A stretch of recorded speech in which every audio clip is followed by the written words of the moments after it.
Hello and welcome back. More importantly, I hope you're staying safe indoors during this difficult lockdown period we're all facing.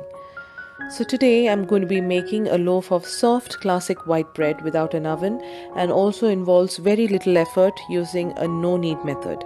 Let's see how it's done. So, these are the ingredients here: 3.5 cups of plain or all purpose flour. Feel free to use bread flour if you've got it, 400 ml of lukewarm water, 2 tablespoon oil of any sort. It's best to use an oil that doesn't have a strong taste. Here I'm using olive oil, 1.5 tablespoon milk powder, 1.5 teaspoon salt, 1 tablespoon sugar, and 1 teaspoon of instant yeast. Surely you can use active dry yeast if that's what you have at hand. We'll start by adding granulated sugar and instant yeast into this jar of lukewarm water. As this is instant yeast, it doesn't need to be activated or bloomed before adding into the dry ingredients. All I'm going to do is to give the sugar and yeast a turn in the water so the sugar dissolves. Now add the rest of the ingredients into a bowl, so that's flour, salt, milk powder and oil, and give it all a good mix. Now add the liquid mixture and combine it all until it starts to come together. A silicone spatula like this one here is quite handy to scrape the sides of the bowl and bring it together. I had spilled some liquid out of the bowl, so I had to add around 2 teaspoons of lukewarm water to make up for it off camera. You may be tempted to add more flour, but hold on to your horses. More flour can lead to a denser bread, which we don't want. This dough doesn't require kneading, so once you have got a sticky dough like this, it can be covered up and put aside in a warm area to rise for around 6 hours. While the dough is rising, I'm going to lightly grease the bread tin with a little oil and line the tin with grease-proof baking paper. I'm going to be lining it thrice as we're going to bake it on a stove top, but more on that soon. So after the first rise, the dough has almost tripled in size, as you can see. Use the trusty old spatula to scrape off the dough. We don't want to waste any of it at all.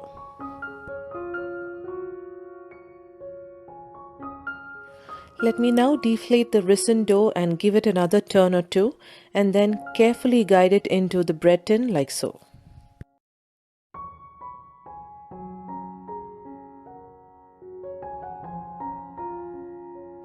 Now cover it up and leave it to rise on the countertop. This time it will rise at least double in size within 15 to 20 minutes. While the dough is rising, let's preheat the vessel I'll be baking it in. All you really need is a heavy bottom vessel. Here I'm using a cast iron pan and have placed a cookie cutter in it so the bread tin can be placed at a height from the bottom of the pan. You know the pan is heated up when it's smoking. Turn down the heat to medium high at this point. It's been around 20 minutes now and the bread dough has risen well, as you can see. I'm dabbing a little milk on the dough so it lightly browns up while baking. I also had some sesame and sunflower seeds at hand, so sprinkle them on top of the dough here.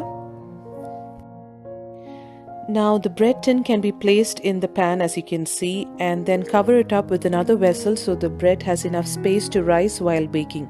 I'm using the stainless steel bowl here. Now this setup stove-top oven is obviously not airtight, as is the case in a regular oven. A good baking period for a loaf of bread is 30 minutes. After 30 minutes, check to see if the bread is baked. I can already see this bread is beautifully baked.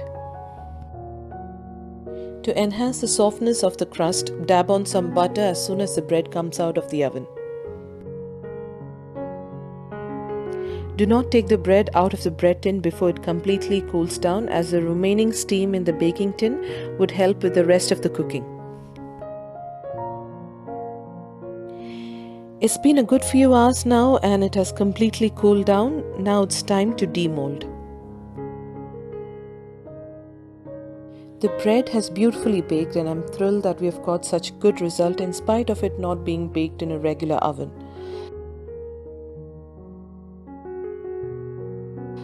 Now let's just cut into it to see how it actually turned out.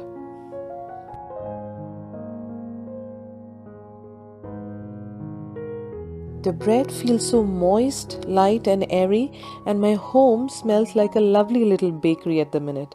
It always does when you bake bread, doesn't it? Well, if you haven't tried this before, I urge you to give it a go and you will love the results. Now you've also seen how little an effort it actually takes to get it all done, haven't you? I hope you've enjoyed the video. If you have, hit the like button for me please, and also subscribe for more. So see you in the next one. Stay safe, lots of love, and God bless.